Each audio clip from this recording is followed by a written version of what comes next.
actually left the location with my son. I was not comfortable with it anymore. And is he there by himself, or is there anyone else there? He's there by himself. Okay. He is a professional fighter.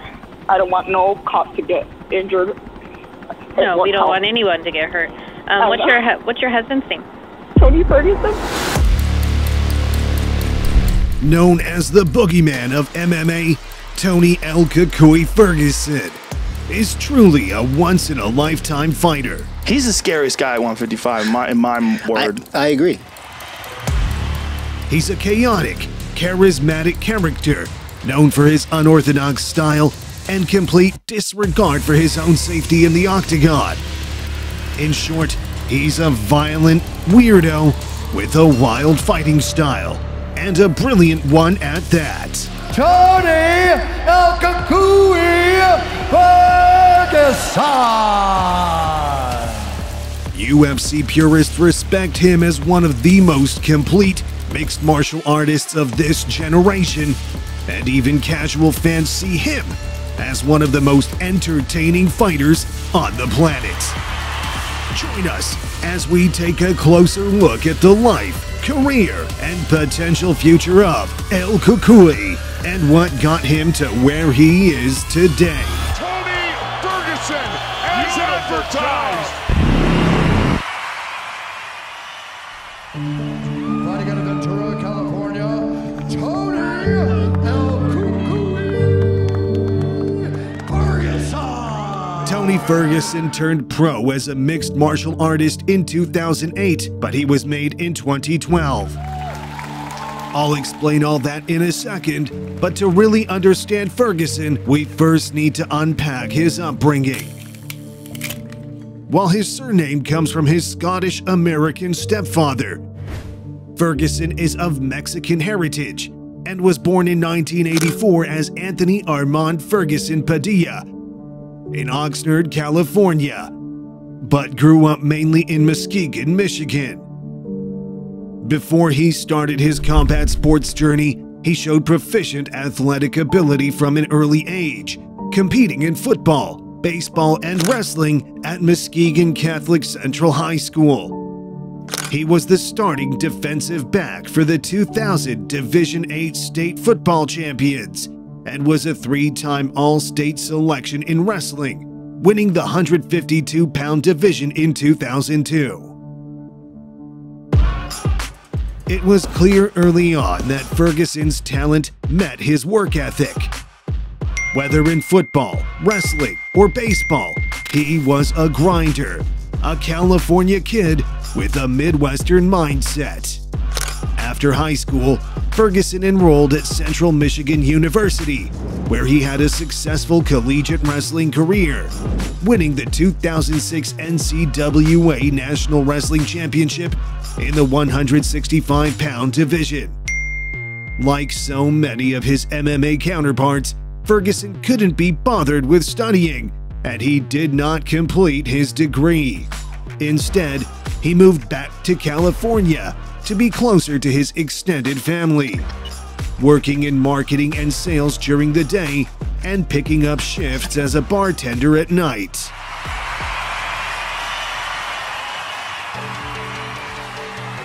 Everyone has their own unique story of how they entered the world of MMA, but a surprising amount of them seem to be up to complete chance. This is no different. One night, while working a bar shift, a patron noticed Ferguson's cauliflower ear and struck up a conversation about his wrestling background. The patron was actually an MMA trainer at a gym nearby and invited Ferguson to work with some young mixed martial artists on their wrestling.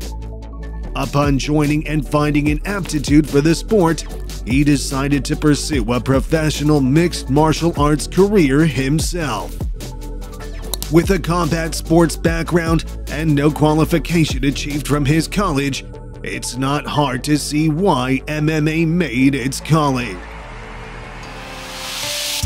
Ferguson began his professional MMA career fighting in small organizations around California in 2008. Notable matches in his early career include a loss to future world extreme cage fighting fighter Karen Durabdian and a win over kickboxing champion Joe Schilling. He's a real-life Rocky. He's our Rocky, man, I'm telling you.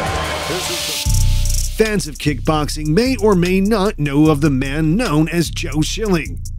He's held a handful of championships throughout his career and even won a Glory Championship tournament. Joe Schilling! Despite all that greatness, Ferguson managed to take Schilling down at the start of his MMA career with an expertly applied rear naked choke. Between 2008 and 2011, Ferguson picked up an excellent record of 10-2 across 8 organizations and became the pure combat welterweight champion before the big leagues came knocking.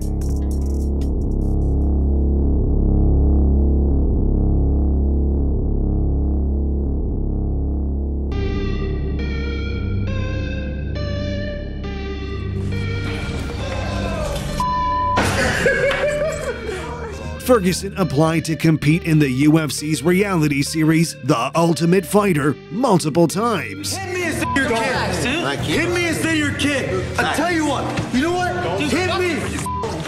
He was finally accepted into The Ultimate Fighter Season 13, Team Lesnar versus Team Dos Santos, where he did nothing less than dominating the season.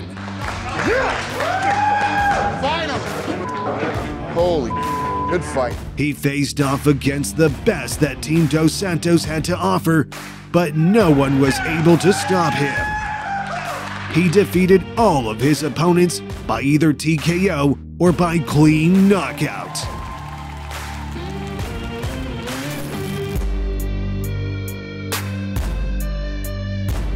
Entering the finale, Ferguson defeated Ramsey Naim by knockout in the first round. The Ultimate Fighter shot. Tony Ferguson is the Ultimate Fighter. Wow. Finally, earning a UFC contract. All right, Tony, congratulations. You are the Ultimate Fighter. You win the 6-figure contract. Thank you so much. Congratulations. UFC fans were excited to see what Tony Ferguson could do now that he was solidly in the UFC. And here we go. And he didn't disappoint. In his first bout with his brand new UFC contract, he faced off against Aaron Riley. Ferguson hurt his opponent so badly that the fight had to be waved off. At the end of the first round, the referees called a stop to this fight. Somehow, in the first round, one of his strikes broke his opponent's jaw. Make no mistake, Aaron Riley was no slouch when it came to fighting. Aaron Riley is a tough veteran. This is a nice test for you tonight. You came through this test with flying colors. But Ferguson managed to land a huge uppercut, a strike that many believe broke Riley's jaw. That left uppercut most likely was what broke Aaron Riley's jaw. Riley found himself unable to continue due to the injury. That was the beginning of a tremendous career for the Boogeyman of MMA. Combination for Ferguson is good. He's legit crazy. Yes. Like, he doesn't, like, I don't know if he feels pain. That kind of crazy. You know what I mean? A nickname is much more than just a randomly given word to describe a fighter. Tony Ferguson!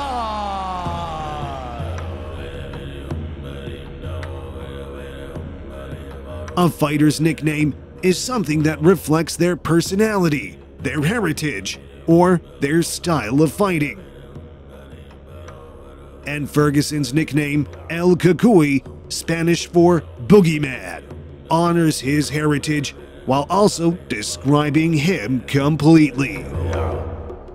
His specialisms in Muay Thai and 10th Planet Jiu-Jitsu training under the founder Eddie Bravo shine through beautifully in his bouts, along with a healthy dose of his own eccentric behavior. dancing, forward rolls, and just all-around strange movements are not uncommon features of his game. He also displays phenomenal endurance. Where other fighters might be considered to have an iron chin, Tony does not have that. He is knocked down fairly regularly, but unlike most fighters, he always rises back up. Like some sort of unkillable monster. How is he standing up? A real-life boogeyman to end the bout. Favorite chokes here. Between 2011 and 2016, he won fight after fight and would go on to finish 12 of his 16 opponents. And then it's all over. 20 Ferguson. Oh, that's it. Oh, my goodness. Hit it. Losing only to Michael Johnson in 2012 via unanimous decision. Ferguson and his wife packed their bags and moved from Ventura to Orange County, with El Cucuy changing camps in the process, going from the Knuckleheads team to a collective that includes the Rain Training Center, the aforementioned 10th Planet Jiu-Jitsu, American Gym Boxing, and the Costa Mesa Training Center.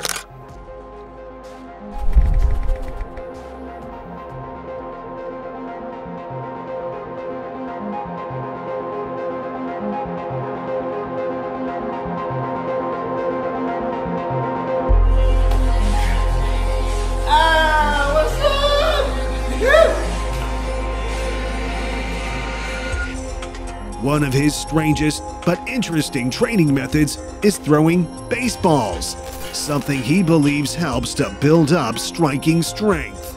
His eccentric training doesn't end there though.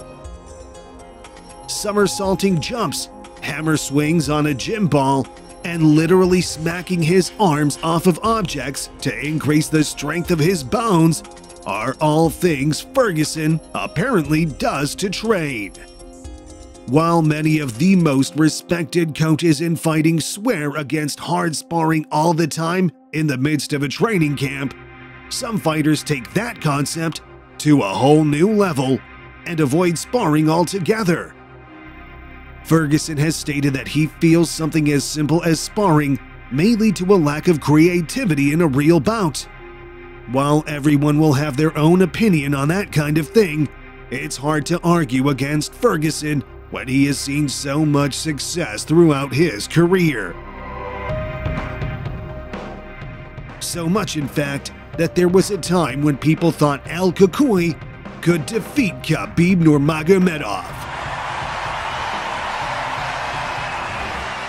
I don't hate this guy, you know, I like him, but he have a little bit brain problem, I think. This is my opinion, you know. He's in trouble. And there's that Dart hook again, sliding it through. He's rolling for it. This is his technique. He loves this technique. He got it, Tony Ferguson. In 2013, Ferguson started a 12-fight win streak. There's never been a guy whose so many of his wins were bloodbaths. Big names like Rafael dos Anjos, Donald Cowboy Cerrone, Anthony Pettis were dispatched by Ferguson. El Cucuy won fights on blood and guts.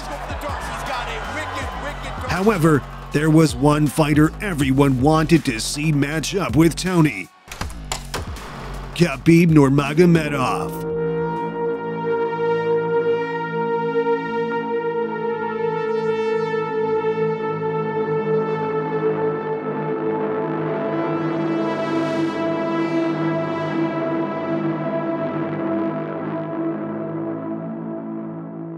The Russian was unbeaten in the UFC, tearing the lightweight division down with his relentless wrestling. Ferguson was first booked to compete against Khabib in December 2015. Though none would have considered it significant at the time, Nurmagomedov pulled from the fight in November due to injury and started the trend of one of the most cursed fights of all time. This would have been Nurmagomedov's first fight in nearly 20 months, as the undefeated Russian had also been dealing with a lingering knee injury that required surgery. Nurmagomedov was 22-0 at the time and coming off a dominant win over Rafael dos Anjos. It's hard to replace an athlete as talented and exciting as Nurmagomedov, but credit to UFC officials, they found the next best thing in Brazilian super striker Edson Barboza. The two put on a fight of the night performance, with Ferguson taking home an additional performance bonus for submitting his Brazilian opponent with the second-round Darcy choke. His triumph in the fight with Barboza cemented Ferguson's place in the top 155 pounds. Only a pro fighter can appreciate round after round of punishing back and forth action and say that he had a blast. But Ferguson appears to enjoy the grind of the sport and the pain necessary to learn and take things to the next level. He cares. It may be an odd statement to make about a prize fighter, because why else would you do this if it wasn't something ingrained in you?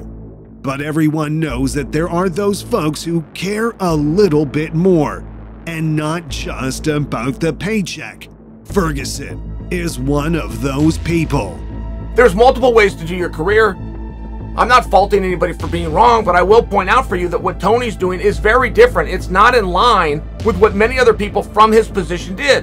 Whether you're talking about the money and the participation, you're talking about the championships, you're talking about the main events. The UFC booked Ferguson versus Nurmagomedov for the second time in April 2016. 11 days before the match, however, it was Ferguson's turn to pull out, this time for a lung issue for which he did not receive medical clearance. Nurmagomedov had been out of action for 2 full years at this point due to his own injuries, but the UFC was able to find him a replacement in Daryl Horser. Nurmagomedov won, obviously.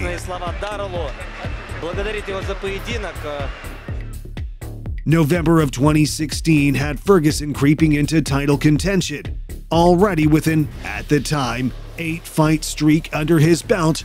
He was booked to face Rafael dos Anjos.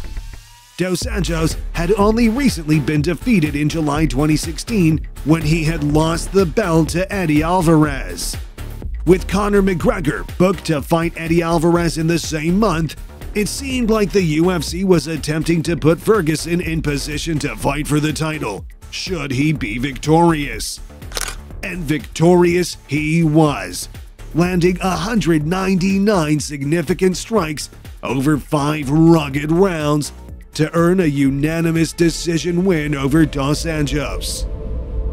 He should have been made an obvious contender for the title, but things in the lightweight division were far from simple. At the time, the notorious Conor McGregor was the undisputed lightweight champion. However, he was now on a temporary hiatus from MMA as he focused on fatherhood and looked to make a foray into boxing. The infamous match with Mayweather taking place in August 2017.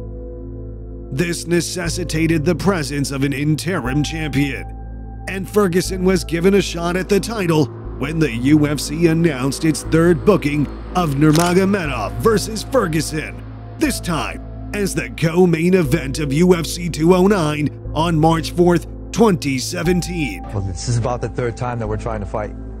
It's the 3rd time, man. It's a long time coming. I'm very excited, and I just can't wait to shut a bunch of fans up, man, and just go out there and do what I do and knock this guy out.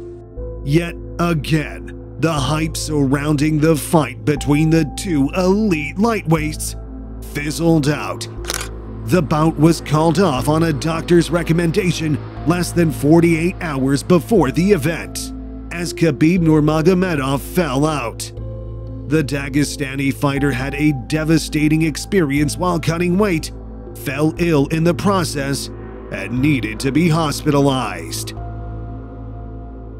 Dana White blamed the Dagestani's team for not addressing the issue through the promotion's in-house medical staff. Had they done this thing the right way, Dana said, the fight probably could have been saved. All up in your face, this is what you wanted. Never doubt the king, bitch, you know I run it. The interim title fight was rescheduled for October of that same year, with El Kakui facing Kevin Lee.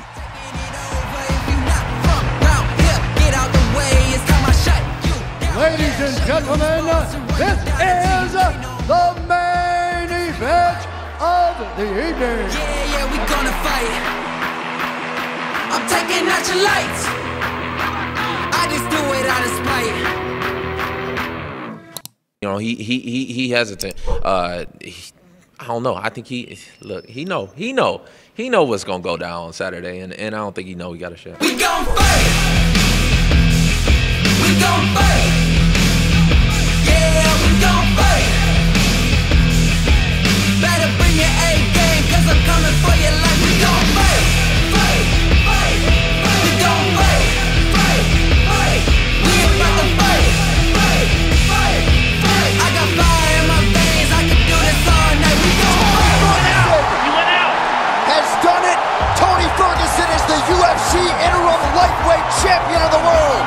In a stunning and emotional victory, Ferguson became the interim champion and should have secured his place at the top of the division until the return of the absent Conor. Whoa! Fucking amazing! With the interim belt in his hands and the division all but cleared out, Tony ought to have been guaranteed a title shot.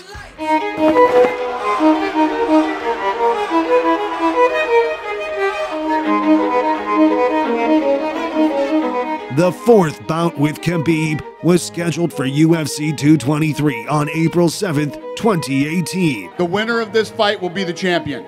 It was widely accepted that a victory for either Khabib or Tony would result in McGregor being stripped for inactivity, having not fought for over a year at this point, with little other than his personal goals to blame.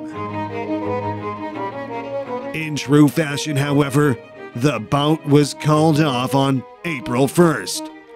It seemed like a sick April Fool's Day joke at the time, but Ferguson sustained a fluke injury that knocked him out of the fight by tripping over a cord while fulfilling media obligations in New York, which resulted in tearing a ligament in his knee. Dana White, desperate to crown a fighter other than McGregor, likely to force his return to the octagon, first looked to replace Ferguson with Max Holloway, then Anthony Pettis and Paul Felder, before finally settling on Al Yaquinta. Nurmagomedov earned a unanimous decision and was crowned the undisputed champion. This was also the same week McGregor threw a dolly through a bus window in which Nurmagomedov was sitting.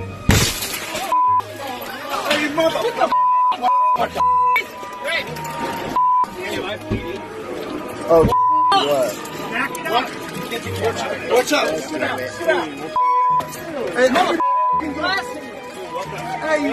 It's a fascinating parallel, comparing Khabib's crowning with that of Ferguson.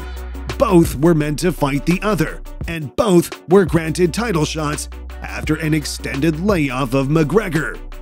Both fought opponents who maybe weren't due for a title shot, simply to keep the matches on and keep the cards well filled.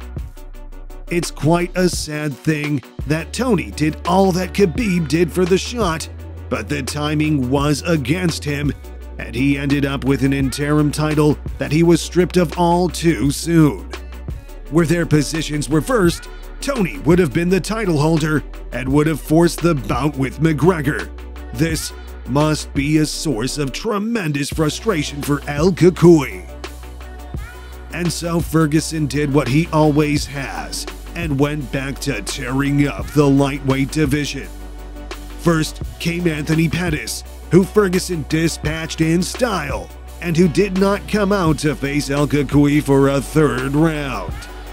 Once again, with a ridiculous win streak, having had the interim belt and not having been beaten since 2012, it's hard to argue that Tony should not have been given the title shot. The MMA gods had other plans, though.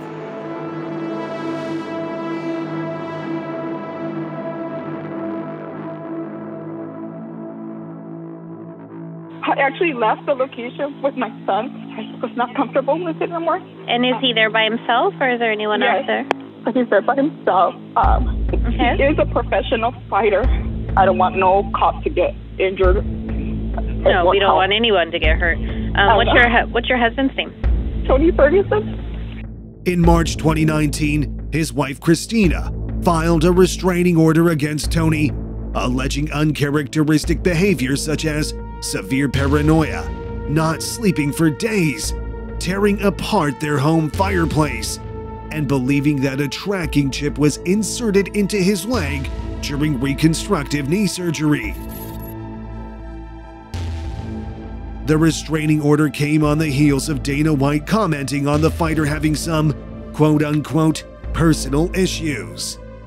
When asked by a fan about Ferguson's absence from the octagon, White said he's quote-unquote dealing with a lot of personal issues right now and can't fight. Hopefully, things turn around for him and he can get back in there. The restraining order requested Ferguson to stay away from his son, along with his wife's parents and brother. Christina also asked that her husband undergo a 52-week batterer intervention program, complete with a psychiatric evaluation and potential treatment plan. According to police reports, a month before she filed for the restraining order, Christina claimed her husband had stayed up all night and woke her and their 2-year-old child, insisting that a lunar eclipse would cause a flood. He then forced them in his car and drove them 111 miles from their home to Palm Desert, California. In the midst of the episode, Ferguson came to his senses and agreed to seek medical treatment, only to change his mind a couple of days later when he had another psychotic break and screamed at his wife, believing her to be someone else. As his paranoia kept spiraling out of control, Ferguson allegedly believed there were cameras in the refrigerator and ceiling fan. He also cut the wires to the HVAC unit because he believed that a tracking device was inside. At one point, he ripped the vanity mirror off the wall of their bedroom because he believed someone was behind it. Things only got worse when he threw away all of his son's food, believing it was poisoned. Christina told police he also kept throwing holy water at her, convinced she was a witch, and refused to go to a hospital for a psychiatric evaluation. After not sleeping for 3 days, he trashed the house, claiming he could hear people hiding inside the walls. Ultimately, Ferguson came to the conclusion that someone had placed a microchip in his leg. Before he could cut his own leg open, his wife called the police. When the cops showed up to their house, Christina did not allege physical abuse, but told police she couldn't convince him to see a doctor and filed a restraining order as a precautionary measure to get him help for his mental state. They advised her to take their child to her parents' house and convinced Ferguson to see a doctor.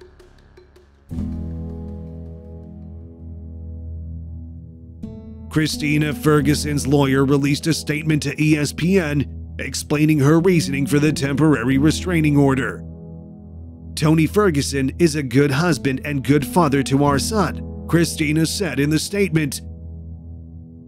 The current legal proceedings are a part of a process to ensure that Tony will receive the help necessary to continue being the best possible, as well as to pursue his passion and career as a UFC champion fighter.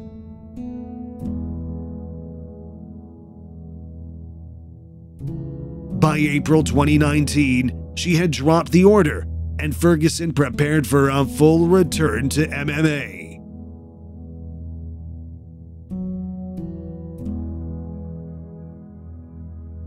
In June that year, he was scheduled to fight against Donald Cerrone. During the fight billed as the people's main event, the two lightweight title contenders traded blows and delivered unrelenting action.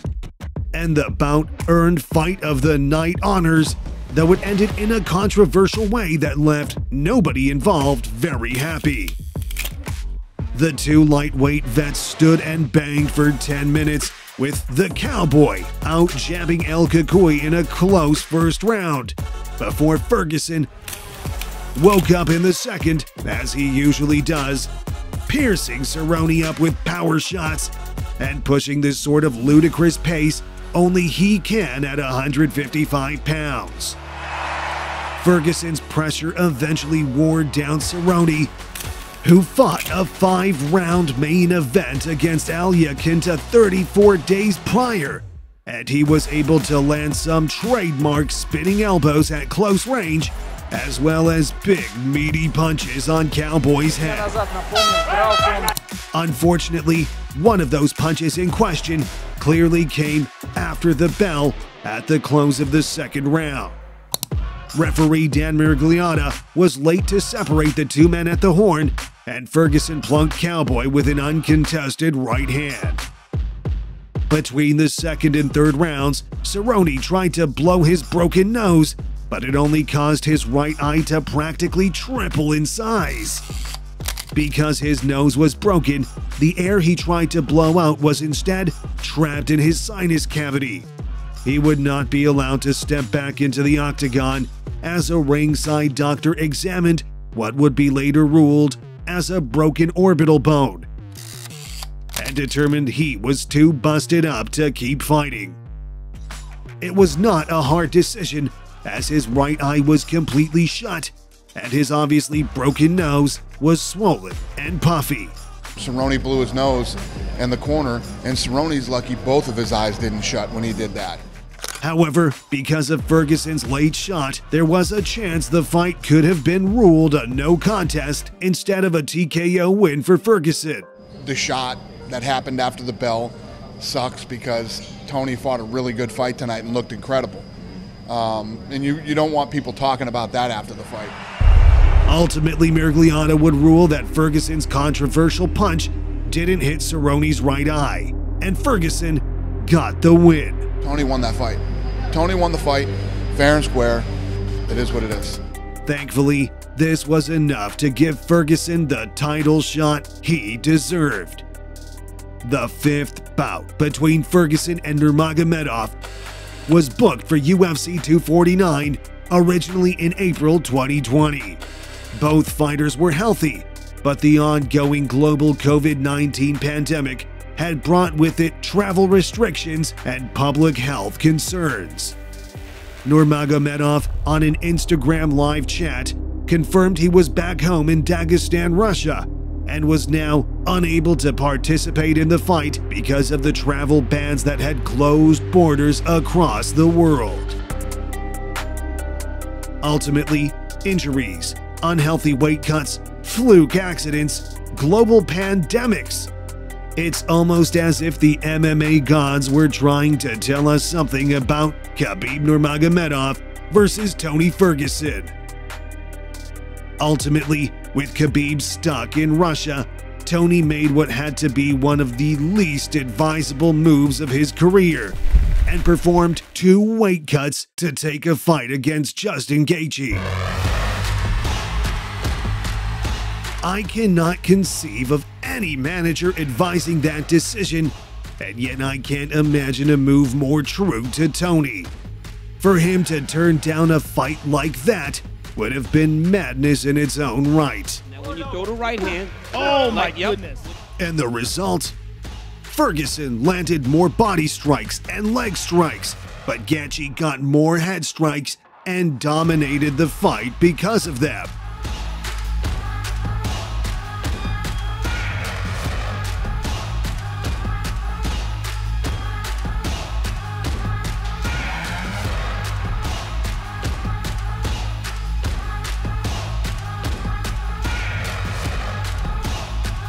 Before the start of the 5th round, Gaethje was leading on the judges' scorecard 50-44, 49-44, and 49-45. Tony must be feeling that he's behind. However, the fight did not go to the scorecard, as during the final round, Gaethje spent the entire time pawing at the shattered side of Ferguson's face with jabs and lead hooks.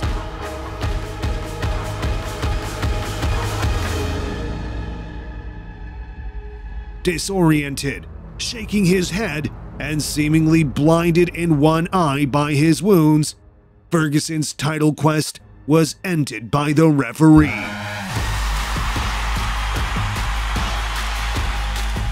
It's likely little comfort to Ferguson that he looked more durable and more capable against Gaethje than in any of his fights since 2016. He clearly took his opponent seriously and thought about how to approach the fight. And if UFC 249 didn't end Ferguson's tenure at the top, it would be a testament to Ferguson's freakish durability. Tony's sacrifice gave us a fight that was nothing short of phenomenal. However, Tony was so broken that he essentially would not come back the same.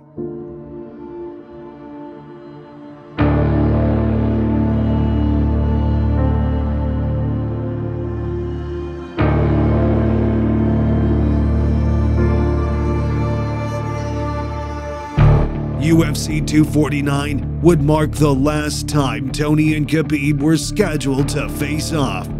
Gaethje would go on to give Nurmagomedov his last bout, after which Khabib would retire and the rivalry would come to an end. This also marked the end of an era in Tony's career. Tony would hit a skid from here. Oh my goodness. Oh my goodness. Oh my goodness. Oh my goodness. He might have broken his The arm. one loss would turn to 3, and even in those 2 subsequent fights, Ferguson just didn't look like the same man. Many comparisons are made between Tony and Khabib, and why one aged well and the other didn't. It might just be luck. Many fighters have a sudden drop-off for no clear reason, such as Rockhold or Woodley, but also consider the difference in their styles. Khabib would take shots infrequently, his style geared around controlling and smothering, while Tony's mobile style often relied on low hands and leaned on his ability to recover. He would take hard shots in the majority of his fights, even the ones he dominated. The style, spectator-friendly as it might be, was not kind to his body. Combine that with the brutal training regime he would submit himself to, and it's not hard to imagine that it did not benefit his longevity.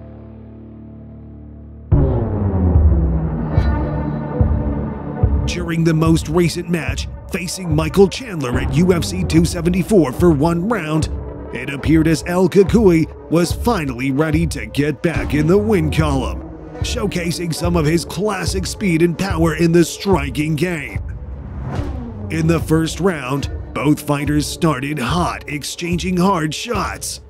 Ferguson managed to connect flush and drop Chandler a minute into the round. Then, seconds into round 2, Ferguson was struck with one of the most violent knockouts in UFC history, as Michael Chandler's foot crashed into his chin, ending the lightweight fight in an instant.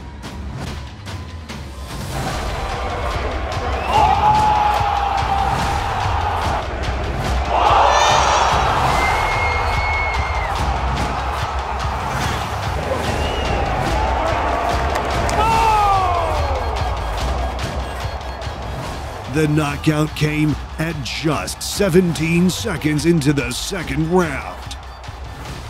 Ferguson remained motionless for several minutes. The win was an important one for Chandler, who had suffered losses to Charles Oliveira and Justin Gaethje in his 2 previous fights. But Where does Tony Ferguson go from here? Hard to say. I want to thank you to my wife, thank you to my kids, thank you to my fucking team, every single one of them, for not giving up on me. Many fighters struggle to know when to quit and what to do after they manage to cut the cord. For such a chaotic and volatile character, we can only wait and wonder what the future will bring.